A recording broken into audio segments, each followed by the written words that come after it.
Hey, what's up everybody? This is Muth24, and today I'm going to take a look at the Marvel Inhumans collection. This is a storyline that ran, I believe from 1998 to 2000, that was a limited run. Marvel Knights was a series that wanted to sort of re-envision some of the classic Marvel storylines and some of the lesser-known Marvel characters in a little bit more mature light for some older readers.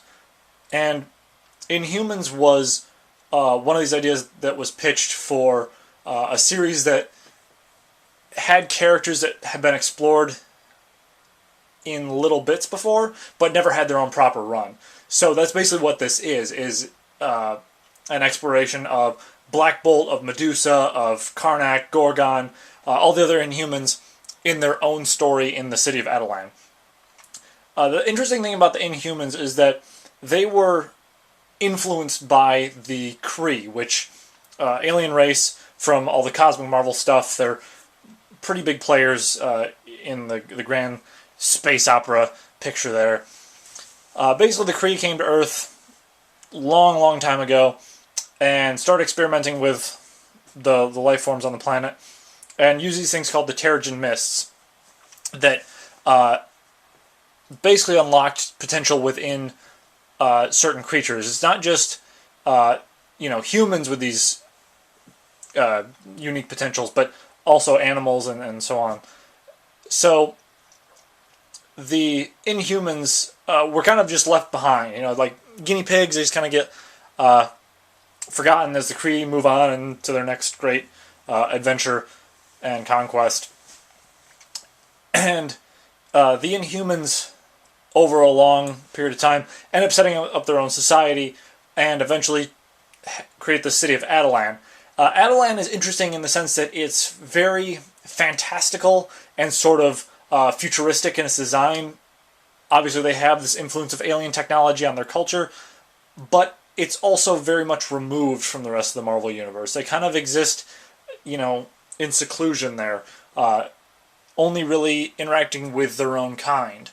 And that's where the story kind of sets the stage for what happens when this whole culture that's isolated itself for good reason because their powers are such that they're basically kind of these like weird freaks in the Marvel universe. And I don't mean that in a bad way. I just mean it in that like the X-Men are all mutants. And some of them have very strange powers and very strange appearances and all that.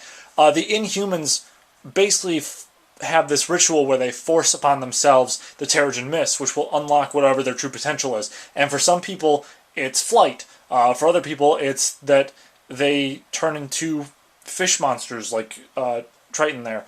For other people, it's that they have just bizarre abilities. Like there's one kid in the story who supposedly, if he takes off this leather mask that he wears, anyone who views his face will just die. There's another guy who can travel through mirrors. There's another person who turns into this giant, like, hulking lizard man.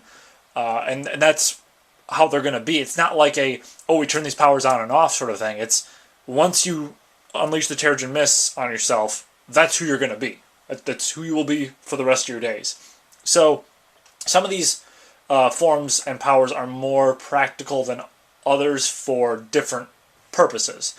There's one guy who they show who, and they don't show what he looked like before he entered the mist, but one guy they show kind of briefly who has like 3 arms, but he's really scrawny and doesn't have much muscle mass to him.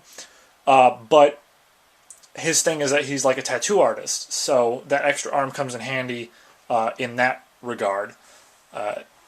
Whereas Black Bolt's ability is that his voice has such destructive power that, if he were to yell, he could just crumble mountains before him. So he has to train himself to, sleep without making any noise, or as very little noise as possible, control his breaths, control his temper and all that, which, as great a power as that is, it's also a curse, because he can never speak in normal terms there. It's all about people reading his body language and sort of his habits and all that. Inhumans is also kind of interesting because of the fact that this story is told from the perspective of what is basically the royal family of Adeline. You know, Black Bolt being the king, Medusa being his queen, and the one who often speaks on his behalf, delivering the messages that he can't to the people. Gorgon being this more brute fighter type, Karnak being the sort of logical and diplomatic individual of the group. And so it's really interesting to combine this sort of weird, secluded culture with this alien history to it, with a very much classic medieval or Victorian style hierarchy set up there. Taking a look at the cover art here, it's got the main cast of the Inhumans there on the front. Very simple title card there. And on the spine, we have basically the same thing. On the back, we have sort of this powerful image of Black Bolt there, reaching out with these like fire bits coming out around him. Removing the cover sleeve, it's the same artwork underneath, just no text over the back, obviously, or the front. And actually, interestingly enough, the front, I didn't pay attention to this that much when I was reading it, but the front is just Black Bolt, so that's kind of cool. Here we have the proper inside artwork there with Black Bolt and Lockjaw.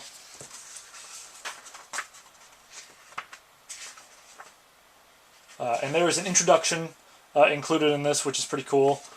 There's a bunch of little notes in the back that describe their process of creating this limited series, as well as some character sketches for the different main cast members there. So even if you're just interested in the Inhuman story like I was, know that you'll get a lot of extra stuff here in the back, which is always a nice inclusion. I always appreciate it when there's little notes here and there on how they went about crafting this world or that world or these characters and so forth. But the artwork for this, it's definitely reminiscent of the late 90s, early 2000s Marvel stuff when they were starting off the Ultimates universe and that sort of thing, but it's not nearly as over the top, I guess, is the way I would describe it. Like, the Ultimates universe is definitely thicker outlines, darker backgrounds. It's trying to be a more gritty version of the Marvel universe. But for me, some of the character designs in the Ultimate stuff were just annoying to look at. They were not pleasing to the eyes after you see them so many times in that exact same style.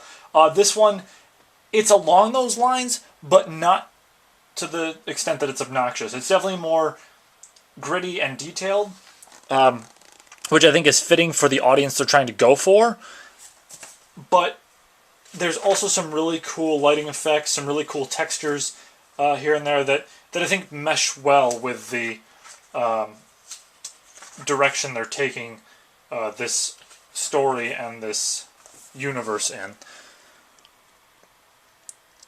The writing in this is also really well done. It doesn't take too much time to spend on monologues here and there.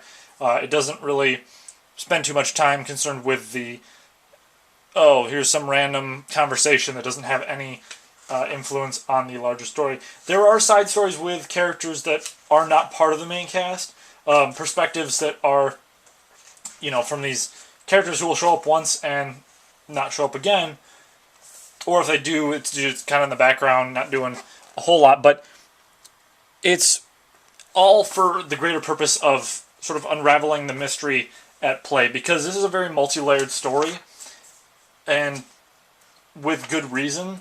The payoff of the story, which I won't spoil or anything, the payoff of the story is really, really good, and I appreciate the fact that they didn't just go the route of, we're going to do this miniseries about the Inhumans and how wacky and weird and powerful they are. It's more a matter of their pride as a society, the direction that they've chosen to take when they are faced with outsiders, kind of encroaching on their their territory, the diplomacy that they try and take on with other nations, and sort of the exposure the outside world has to the Inhumans, both before the Inhumans actually send delegates out and after. It's an interesting combination of action and sort of mystery and drama and this political angle to it, which is really reminiscent to me of the Watchmen graphic novel, weirdly enough. I did not expect that when I was going into reading this. But the style of the story, not so much the events that unfold, but the direction of the story and the way it unfolds and all that, definitely reminds me a lot of the way that they handled Watchmen. And the Inhumans have been a pretty important part of the larger Marvel universe, from the cosmic stuff to Infinity's storyline recently.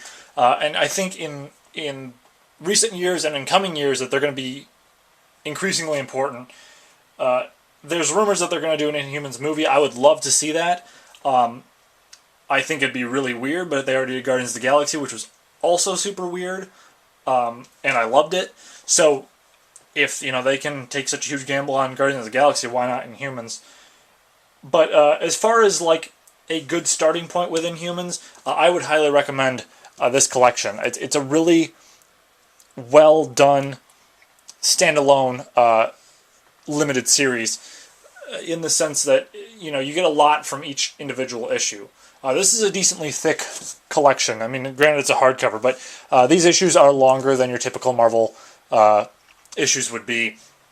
And like I mentioned before, that there's so many different perspectives that you're being given here, and a focus on all these different characters really goes a long way in paving the road for this grand story that's at play. Even if it's not abundantly clear from the outset, what's going on, what Black Bolt has in mind for the people of Attilan, what the outside world thinks of Attilan, and all that.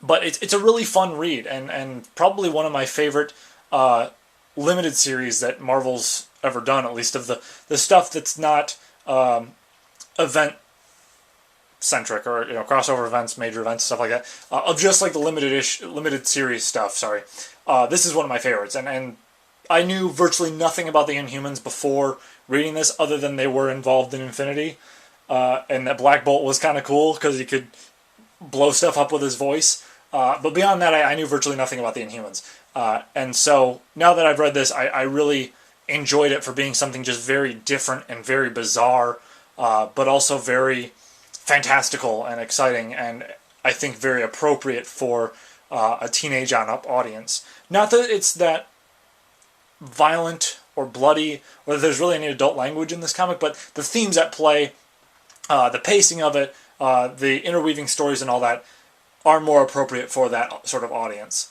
But if you're, like I mentioned, if you like the way that Watchmen was structured, if you like some of the more mature Marvel titles, give this a shot. I would really recommend it, because it's just something very strange and different.